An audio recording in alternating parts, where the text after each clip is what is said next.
Hello आन, very good morning to all. कैसे हैं भाई? एक बार जल्दी से बताएंगे। आज के सेशन को करते हैं शुरू, जिसमें हम वायरल डिजीज यानी कि विषाणु जनित रोग के बारे में बात करने वाले हैं।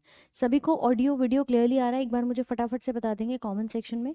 और इससे पहले हमने बैक्टीरियल डिजीज पढ़ी थी, यानी कि जीवाणु जनित रोग के बारे में पढ़ा था, जिसमें काफ़ी सारे डिजीज हम पढ़ चुके थे। आज बात करेंगे कि विषाणु से कौन कौन से रोग होते हैं और आखिर ये विषाणु होता क्या है। जैसे बैक्टीरिया को कहा था ना कि एक सूक्ष्म जीव है, ऐसे ही वायरस भी एक सूक्ष्म जीव होता है। तो चलिए शुरू करते हैं। गुड मॉर्निंग सभी को। ऑडियो वीडियो क्लियर है भाई? किसी को कोई प्रॉब्लम? चलिए, आवाज़ प्रॉपर आ रही है, सुनाई दे रहा है? ठीक है। तो आज जो हम बात करने वाले हैं ये सभी विषाणु जनित रोग हैं। इसमें अगर देखें कि वायरस क्या होता है,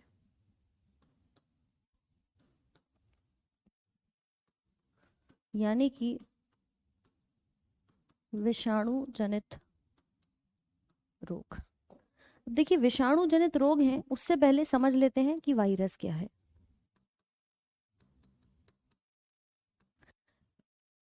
यह एक सूक्ष्म जीव है। It is a micro organism that is neither living nor non living. मतलब आप ये कह सकते हैं कि ये ना तो जीवित है और ना ही मृत है। देखो, है तो एक सूक्ष्म जीव ना के। ठीक है, तो है क्या अपने आप में एक सूक्ष्म जीव है, लेकिन ये ना तो जीवित है ना ही ये मृत है। तो आप बोलोगे फिर कैसा है? भाई, ये वायरस जब किसी की बॉडी में एंटर करता है ना, तब बन जाता है जीवित, और जब तक ये बाहर रहेगा ये रहता है मृत। तो दोनों तरह से ये अपनी विशेषताओं को दिखाता है। इसीलिए मैं इसको ये भी कह सकती हूँ कि भैया ये लिविंग और नॉन लिविंग के बीच में क्या होता है, कनेक्शन बनाकर रखता है। इनकी कनेक्टिंग लिंक कहा जाता है। ठीक है, तो इसीलिए हम इसको कहते हैं ना तो ये जीवित है और ना ही मृत है। चलो मैम, वीन्स का कलर ब्लू क्यों है और आर्टरीज का रेड क्यों है? वीन्स के अंदर हम डीऑक्सीजनेटेड ब्लड को देखते हैं, और आर्टरीज के अंदर ऑक्सीजनेटेड ब्लड होता है, जहाँ हीमोग्लोबिन की मात्रा जो है वो बहुत ज़्यादा भी आपको दिखाई देती है, और वही लाल रंग देने का काम करती है। तो इसीलिए वहाँ उनका रंग जो है वो लाल आपको दिखाई देता है। ठीक है, लिखेंगे इसे। यह सूक्ष्म जीव ना तो जीवित ना मृत होता है क्या? वैसे अपने आप में एक सूक्ष्म जीव होता है। इसके पास it contains a genetic material either DNA और आरएनए। इसके पास जब हम जेनेटिक पदार्थ की बात करते हैं तो या तो डीएनए होगा या आरएनए होगा, दोनों कभी भी एक साथ नहीं होंगे। कोई एक चीज जो है वो वायरस के अंदर पाई जाती है, और बाहरी तौर पर एक प्रोटीन का कोट होता है। तो यही लिखेंगे हम, it is a genetic material. अच्छा, ठीक है, एंड प्रोटीन कोट।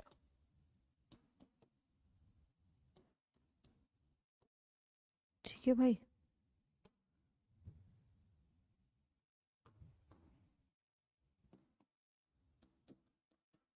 विषाणु के पास या तो डीएनए या आरएनए उपस्थित होता है,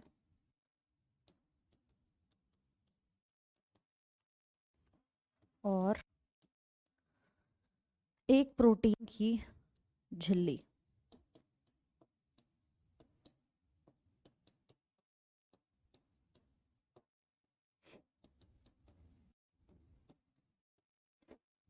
ठीक है, लिखो।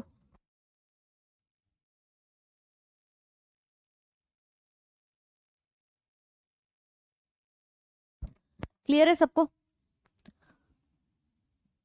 हम लोग मैडम किसान आंदोलन में चले गए। अच्छा, आवाज क्लियर आ रही है भाई? एक बार बताएंगे, आवाज सबको साफ आ रही है?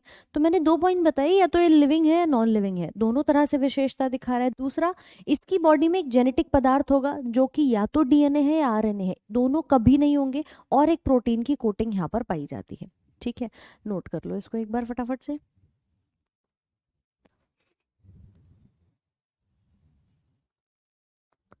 कब स्टार्ट हुई है भाई क्लास? अभी स्टार्ट हुई है आपकी।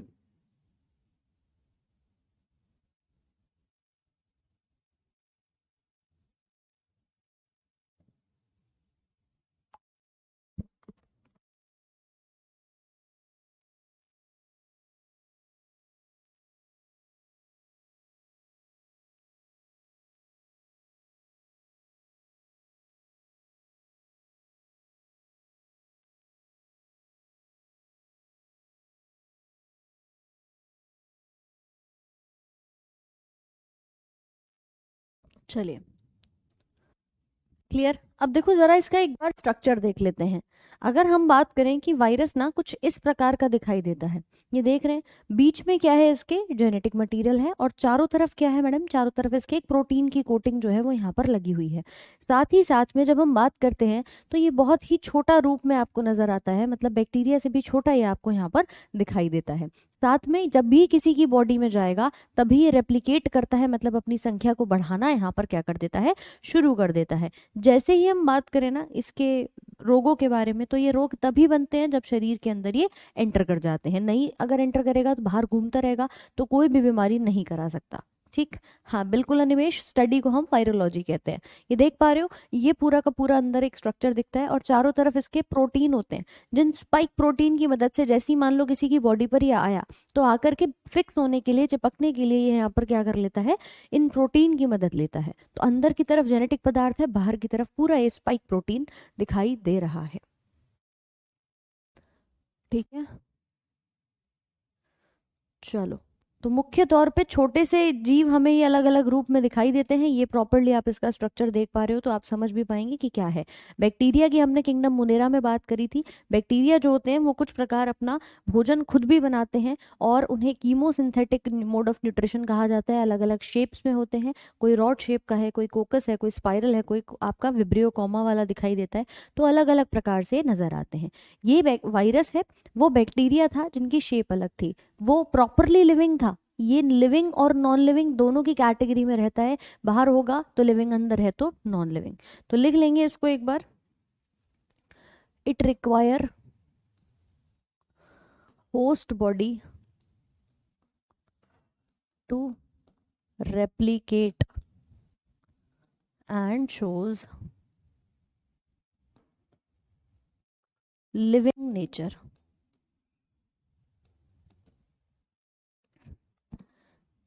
विषाणु को एक शरीर की आवश्यकता होती है अपने जीवित विशेषता को दिखाने व संख्या में वृद्धि करने के लिए। ठीक है, अगर बाहर रहेगा तब ये नॉन लिविंग ही रहता है।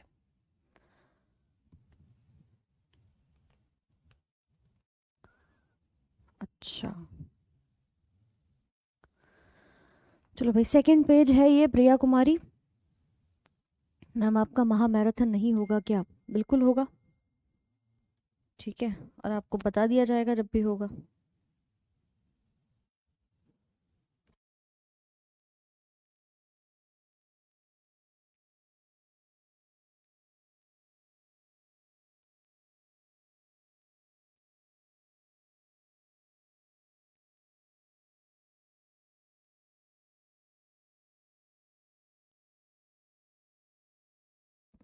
चलो, डीएनए सिंगल या डबल लेयर होता है। डीएनए जो होता है ना यहाँ पर, देखो एक्चुअली डीएनए तो आपका हमेशा डबल में आपको दिखाई देगा कुछ इस प्रकार से। ये जो सिंगल स्ट्रैंड में नजर आता है ये हमारा आरएनए होता है। तो आरएनए सिंगल स्ट्रैंडेड भी होते हैं और डीएनए आपको डबल स्ट्रैंडेड में दिखाई देते हैं। तो डिपेंड करता है वायरस कौन सा है, उसमें कोई ना कोई एक यहाँ पर पाया जाता है। डीएनए हमेशा डबल स्ट्रैंड में नजर आता है। ठीक है, आरएनए जो होता है वो सिंगल स्ट्रैंड में ही दिखाई देता है। समझ पा रहे हैं? तो ये है। अब चलिए शुरू करते हैं एक एक करके हमारे विषाणुओं से होने वाले रोगों के बारे में। यहाँ एक पॉइंट और लिख लेना, virus are smaller than bacteria. यह जीवाणु से छोटे होते हैं। ठीक है, अब इसके अंदर आने वाले रोगों में से पहला रोग पढ़ेंगे एड्स के बारे में। एड्स के बारे में यानी कि जो ह्यूमन इम्यूनो डेफिशिएंसी वायरस के द्वारा होता है, जो कि एक मुख्य तौर पे एक घातक बीमारी यहाँ पर कही जाती है। नहीं नहीं रतन कुमार, मैं तुम्हें भी पढ़ाऊंगी भाई, क्यों नहीं पढ़ाऊंगी। मैम आप एक बुक लॉन्च कर दीजिए, बहुत जल्द आने वाली है। ठीक है, बहुत ही जल्द आपको बुक जो है वो मिलने वाली है। चलो, यहाँ तक सबने नोट कर लिया है तो एक थम्स अप का साइन शेयर कर दो। सभी ने लिख लिया है तो एक थम्स अप का साइन फटाफट से शेयर कर देंगे।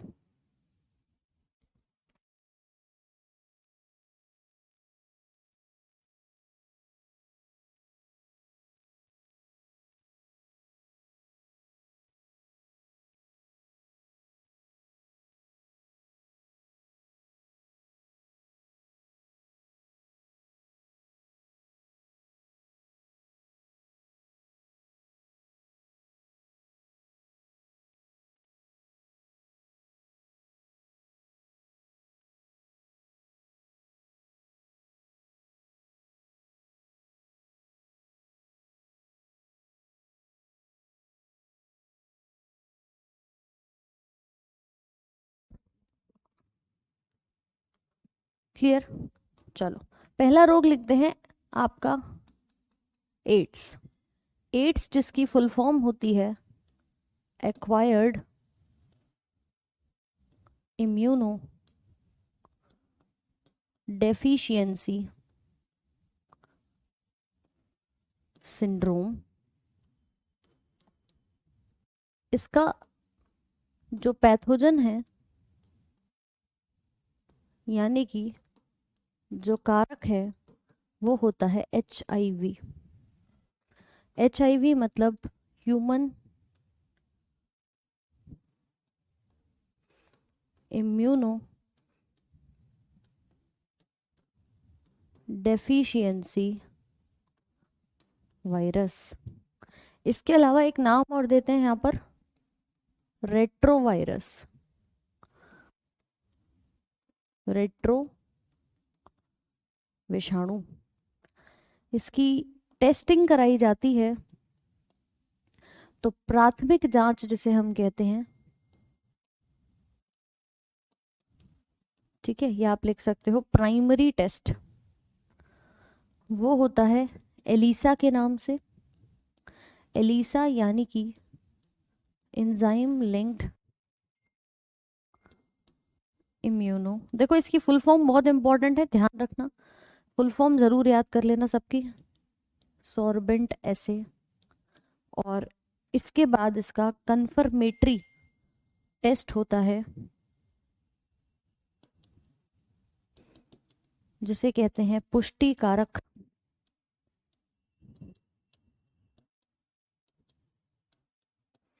जिसका नाम है वेस्टर्न ब्लॉटिंग।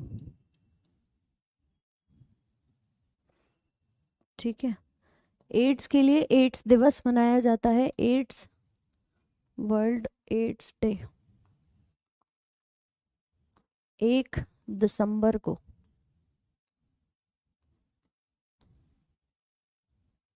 ठीक है, विश्व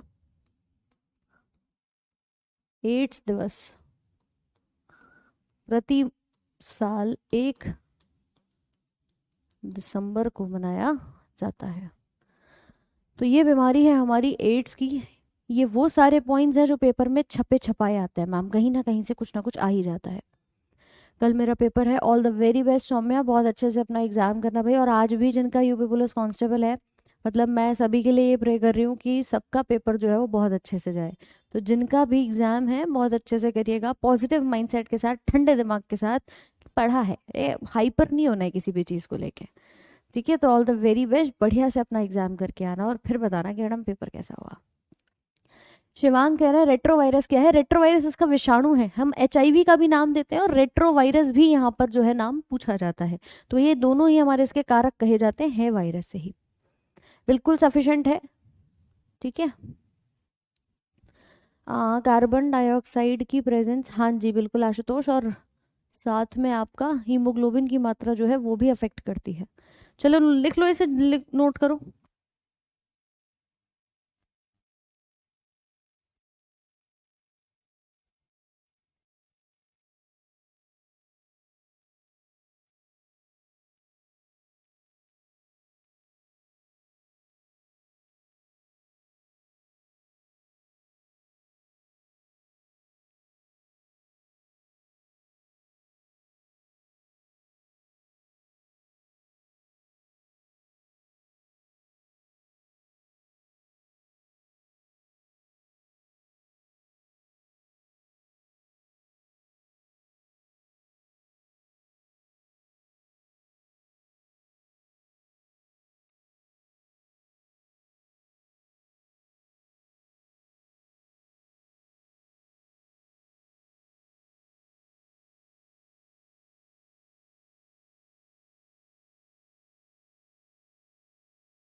चलो भाई, लिख लिया सबने? जल्दी से बताओ एक बार। ठीक है मैम, ये पेपर्स कैसे कंडक्ट होते हैं एग्जाम में, मीन सेंटर, बेटा उसके ऊपर ना दिव्या अलग से बात करेंगे। ठीक है, उसके ऊपर अलग से डिटेल में चर्चा करेंगे।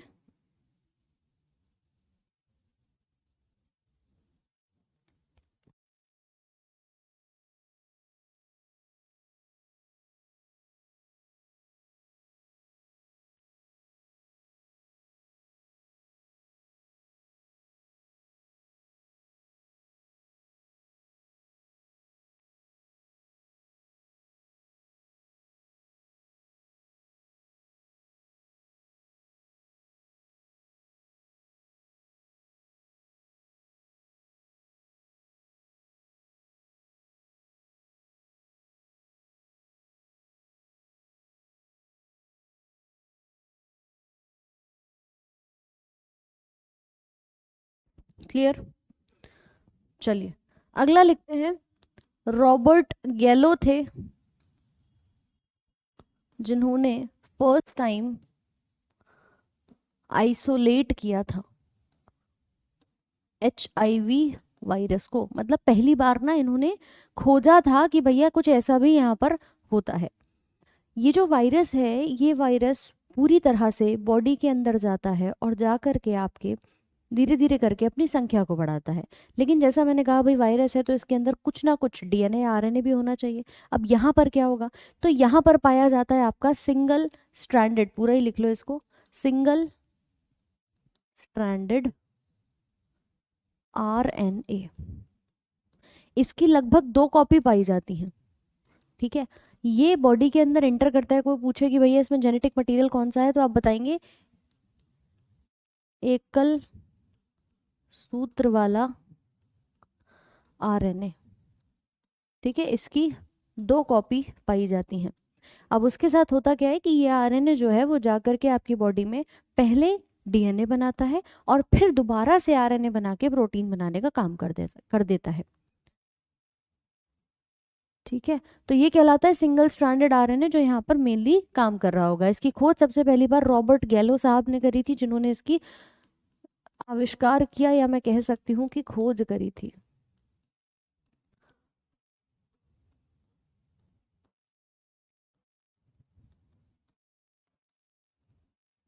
ठीक है, इसके अलावा अगर बात करी जाए कि देखिए आरएनए तो यहाँ पर पाया जाता ही है।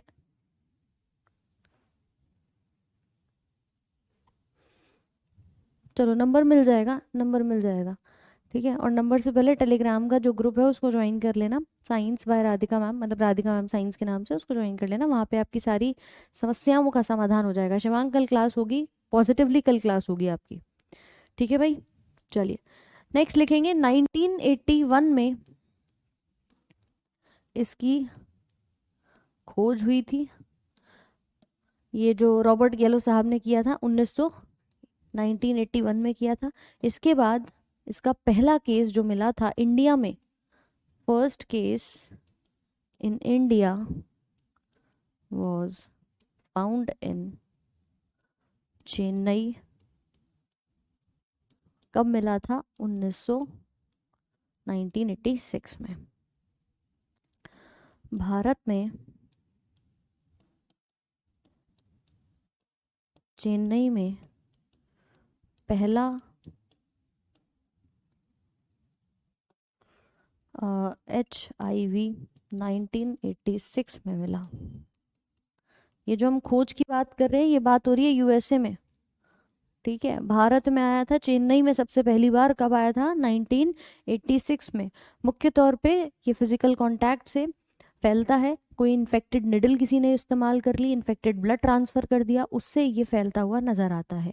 तो अगर ये किसी की बॉडी में है तो बहुत आसानी से ये फिजिकल संपर्क के रास्ते फैल सकता है। ऐसा नहीं है कि आप किसी के पास बैठे हैं, उसने खांस दिया, छींक दिया तो आपको हो जाएगा, लेकिन हाँ, ये फिजिकल कॉन्टैक्ट से फैलता हुआ नज़र आता है। जो इन्फेक्टेड पर्सन है उसका ब्लड अगर आपके अंदर डाल दिया जाए, उसकी सिरिंज अगर आप यूज़ कर लें, तो आपका ये जो है फैल जाता है। चलिए चलिए चलिए। आरएनए का फुल फॉर्म होता है राइबो न्यूक्लिक एसिड। डीएनए का होता है डीऑक्सी राइबो न्यूक्लिक एसिड। ये यहाँ पर पाया जाता है। सौम्या कह रही है हम टेलीग्राम नहीं चलाते हैं, तो भैया फिर देखो टेलीग्राम पर ही है ग्रुप तो आपका, ठीक है। मैं आपकी लिंक जो है वो इसी एप्लीकेशन में लगवा दूंगी, ताकि आप डायरेक्टली टेलीग्राम वाले लिंक पे चले जाओ और वहाँ से आप अपना कर पाओ। चलिए जी आगे बढ़े।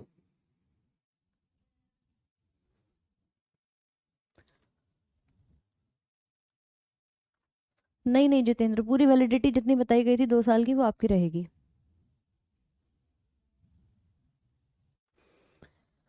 एड्रेनलिन ग्लैंड जो है ना वो रिलीज करवाते हैं मदद से, ठीक है। पहले पिट्यूटरी ग्लैंड जो है वो ऑर्डर देती है, फिर एड्रेनलिन ग्लैंड उनकी फॉर्मेशन में मदद करते हैं, और अल्टीमेटली ये जो बनते हैं वो मेल रिप्रोडक्टिव ऑर्गन से बनते हैं।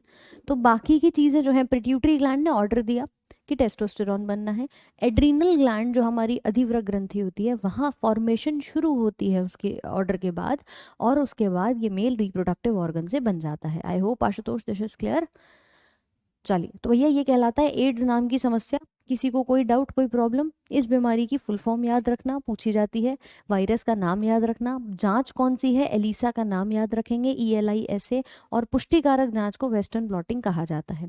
इसके बाद मैंने बात करी कि अगर इसके अंदर पूछी जाए कितनी कॉपी पाई जाती हैं, तो RNA की होती हैं। यही RNA आगे जाकर के पहले DNA बनाता है, फिर वापस से RNA, और फिर वापस से ये प्रोटीन बनाता हुआ नजर आता है, और यही जाकर के क्या करता है, बॉडी में फैलाने का काम करता है। तो इसमें ना ये वाला काम जो होता है RNA का, ये थोड़ा सा उल्टा होता है, वरना हमेशा ये साइकिल ऐसे जाती है। यहाँ पर पहले ये RNA उल्टा जाएगा DNA बनाने, फिर वापस से ये प्रोसेस चल रही है।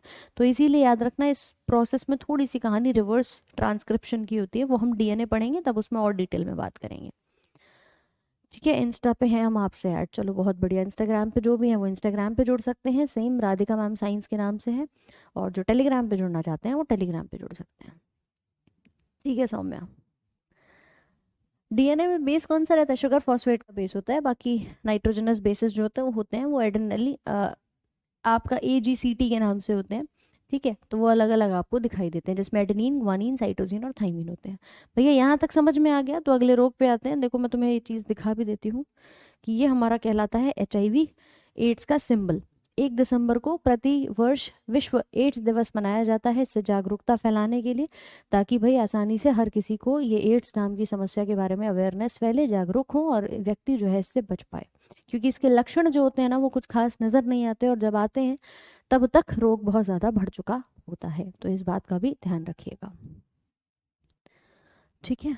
चलो, ये इसका वायरस है, ये आप देख सकते हो, ये है वायरस, अंदर देखो आरएनए आ रहा है और बाहर प्रोटीन का कोट है, तो जैसे ये बॉडी में आया ना तो सिर्फ ये वाला भाग आता है जिसको हम कहते हैं आरएनए। आरएनए अंदर गया, ये आरएनए की सिंगल कॉपी, दो कॉपी ऐसे थी मेरे पास, इन्होंने फिर क्या करा, अपना डीएनए बनाया, और फिर जा करके ये डबल स्ट्रैंडेड डीएनए बनाने के बाद प्रोटीन बना देती है। देख रहे हो कैसे डीएनए बन के तैयार हो गया, डबल स्ट्रैंडेड है, फिर आगे इसने प्रोटीन बना दिया। तो इस प्रकार से काम करता है, पहले इसका आरएनए अंदर बॉडी में जाता है, जा करके डीएनए, और फिर अपना आरएनए बनाकर तैयार कर देता है। ठीक है, जल्दी से बताओ। कोई बात नहीं सौम्या, मुझे अभी क्लास के बाद आप मैसेज कर देना, मैं चेक कर लूंगी, राधिका मैम साइंस के नाम से है, आप उस पर कर देना। चलो भाई, कोई डाउट किसी के मन में? अगला आता है वो बीमारी जो आप सब ने कहीं ना कहीं कभी ना कभी जरूर झेली होगी, जिसे कहते हैं आम सर्दी जुकाम। भाई कॉमन कोल्ड हो गया, कॉमन कोल्ड किससे होता है, ये भी हमारा एक वायरस से होता है। ठीक है, ये भी हमारा एक वायरस से होता है। तो याद रखिएगा कि इस बीमारी को नाम देते हैं कॉमन कोल्ड। हमने पहला रोग लिखा था एड्स का, दूसरा रोग लिखेंगे यहाँ पर कॉमन कोल्ड, जिसे आप कहते हो भैया सर्दी जुकाम हो गया है। ठीक है, इसका कारक जीव क्या है, इसका पैथोजन क्या है, तो वो कहलाता है राइनो वायरस।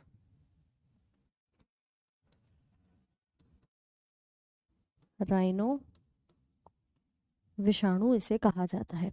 इसके लक्षण वही होते हैं कि लगभग आपको सर्दी बननी शुरू हो जाती है, जुकाम होना शुरू हो जाता है, गले में दर्द होना शुरू हो जाता है, ये सारी चीजें आपको कॉमन कोल्ड में दिखाई देती हैं। लेकिन अगर ये थोड़ा सा बढ़ जाता है तब हम कहते हैं इन्फ्लुएंजा। इन्फ्लुएंजा का पैथोजन यानी कि जो कारक है वो होता है आपका हीमोफिलस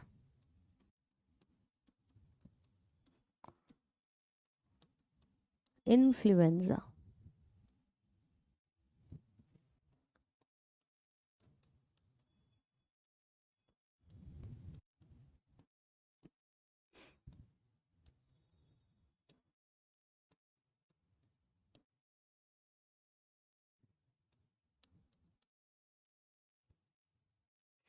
ठीक है, ये इसका कारक जीव होता है, जहां पर लक्षण थोड़े से क्या हो जाते हैं, बढ़ जाते हैं, साथ में बुखार भी आ जाता है, जुकाम बहुत ज्यादा हो जाता है, कफ बनना भी शुरू हो जाता है। तो ये दो प्रकार के रोग हैं, एक तरफ हमने कॉमन कोल्ड देखा, एक तरफ हमारा इन्फ्लुएंजा यहाँ पर बन जाएगा। ठीक है भैया, लिख लो इसको फटाफट से।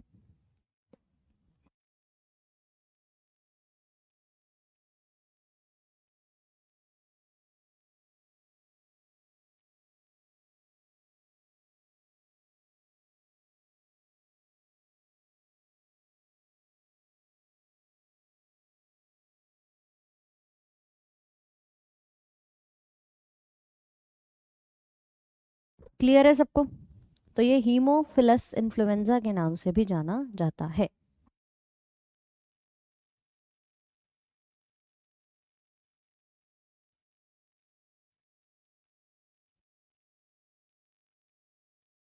अच्छा, एक बात और याद रखेंगे कि देखिए अलग अलग, सभी को ठीक आ रही है आवाज, अलग अलग तरह से आपको चीजें दिखाई देती हैं, इसका एक नाम और होता है जिसको कहते हैं मिक्सो वायरस। ठीक है, मिक्सो वायरस,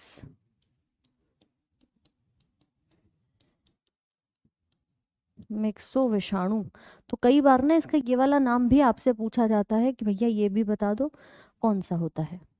फिर चौथा रोग आता है जिसे कहते हैं मम्स, गर्ल्स हुआ।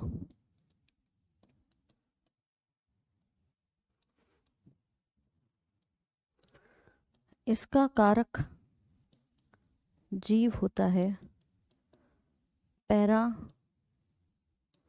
Myxo virus.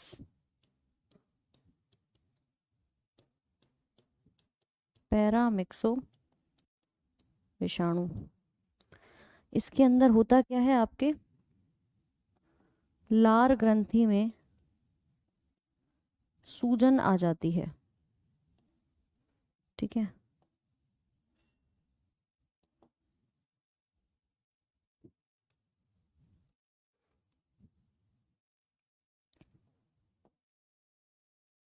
पैरोटिड ग्लैंड्स में स्वेलिंग हो जाती है,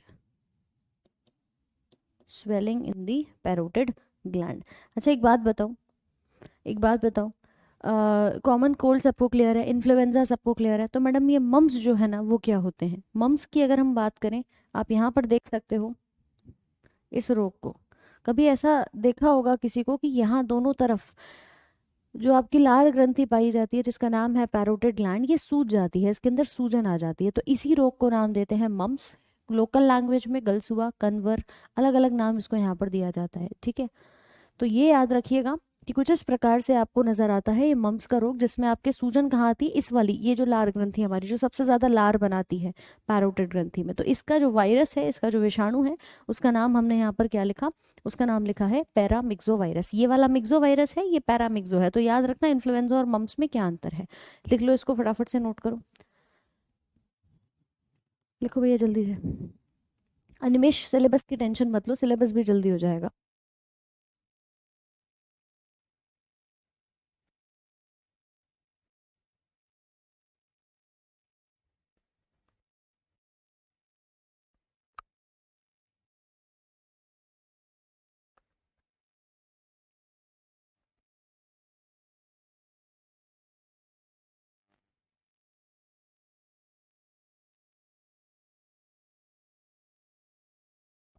क्लियर है सबको?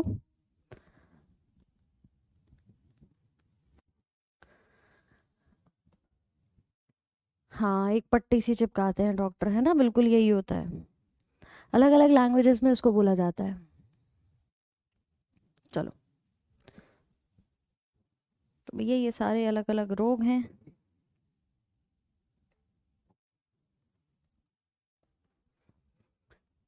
अगला रोग लिखेंगे, पांचवा, मीजल्स,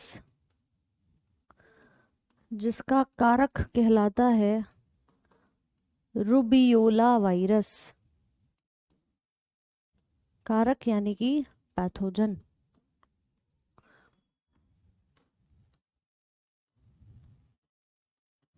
रुबियोला विषाणु। खसरा सुना है आप सबने? इसमें लाल लाल दाने हो जाते हैं, हम कहते हैं रेड स्पॉट जो हैं वो हो जाते हैं। अच्छा, यहीं इसके अलावा एक रोग और आता है जिसको कहते हैं जर्मन मीजल्स, ठीक है। इसका कारक जीव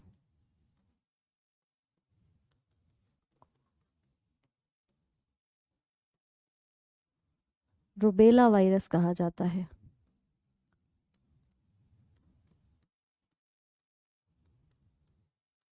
यहाँ पर आपको पिंक प्लस वाइट स्पॉट नजर आते हैं। यहाँ होते हैं सफेद व गुलाबी दाने, दोनों के अंदर ही ना दाने हो जाते हैं, चाहे मीजल्स बोलूं चाहे जर्मन मीजल्स बोलूं, इन दोनों के अंदर दाने हो जाते हैं। बॉडी पे ऐसे ना लाल लाल और सफेद सफेद से दाने नजर आते हैं, ऐसे पस सा पड़ जाता है उसमें, देखते हैं ना। तो वो जो बीमारी होती है अभी होली के टाइम पे बहुत फैलती है, उसे कहते हैं खसरा। तो वहां पर दोनों का वायरस अलग है। इसका रुबियोला नाम से आता है, इसका रुबेला नाम से आता है। इसकी लाल जो है वो आपके स्पॉट्स होते हैं, इसमें पिंक और वाइट कलर के स्पॉट दिखाई देते हैं। देखो कुछ इस तरह से ये तुम्हें नजर आएगा, कुछ ऐसे दाने जो हैं वो दिखाई देते हैं। दोनों वायरल इन्फेक्शन है। ये मीजल्स है जिसमें, अब इसमें कलर तुम्हें हो सकता है नहीं इतना क्लियरली दिख रहा हो, इसका जो मुख्य तौर पे पैथोजन होता है उसी की हमने बात करी है शिवांक। एक रुबियोला वायरस है, एक रुबेला वायरस है। मीजल्स का रुबियोला वायरस कहा जाता है। तो ये आप देख पा रहे हो, ये वायरल इन्फेक्शन है, आपके रेस्पिरेटरी सिस्टम को प्रभावित करता है, बॉडी पे दाने भी हो जाते हैं, आपके श्वसन तंत्र को ये प्रभावित करेगा। और ये आप देख सकते हो कि ये आसानी से ना एक दूसरे में फैलते भी हैं। एक तरफ लाल दाने हैं, एक तरफ थोड़े हल्के से सफेद और गुलाबी से दाने दिखाई देते हैं। तो वायरस का नाम अलग है, मतलब पैथोजन का नाम अलग है, और इसके साथ इनका जो कलर दिखता है दानों का वो भी अलग अलग दिखाई देता है, ठीक है। सौम्या बहुत बहुत शुक्रिया बेटा। चलिए, बायो की बुक लॉन्च कर दो, आ रही है भाई, पूरा काम चल गया है उस पर, बहुत जल्द तुम्हें मिल जाएगी। तो यहाँ तक कोई समस्या नहीं है, इसको लिखेंगे मीजल्स और जर्मन मीजल्स, खसरा भी इसको हिंदी में कह देते हैं। ये जर्मनी में शुरू हुआ था।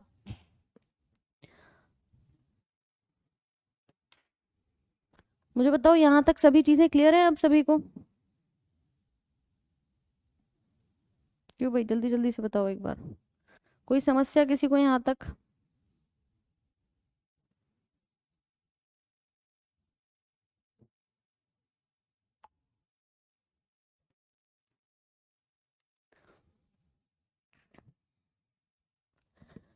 कोई समस्या किसी को? ये कुछ वायरस से होने वाले रोग हैं, ठीक है, जिन्हें हमने आज समझा पढ़ा। और ऐसे ही हमारे कुछ और अन्य रोग बनते हैं, उन्हें कल की क्लास में कवर करेंगे, यानी कि कल जो है वो देखेंगे।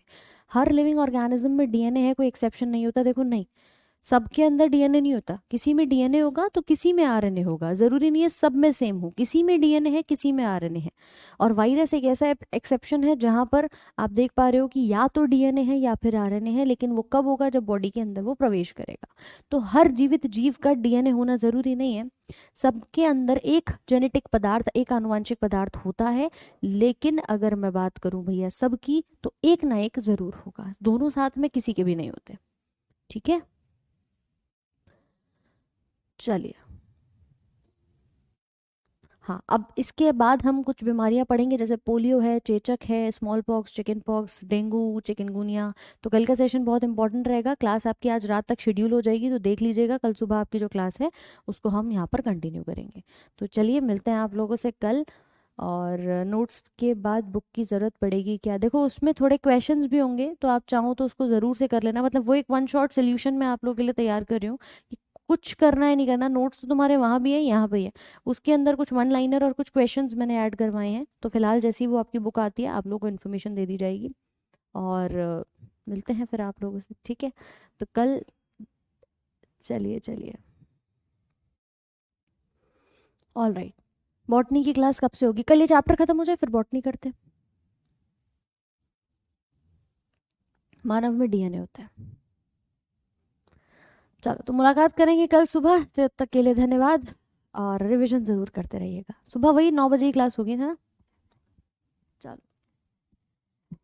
ठीक है सौम्या।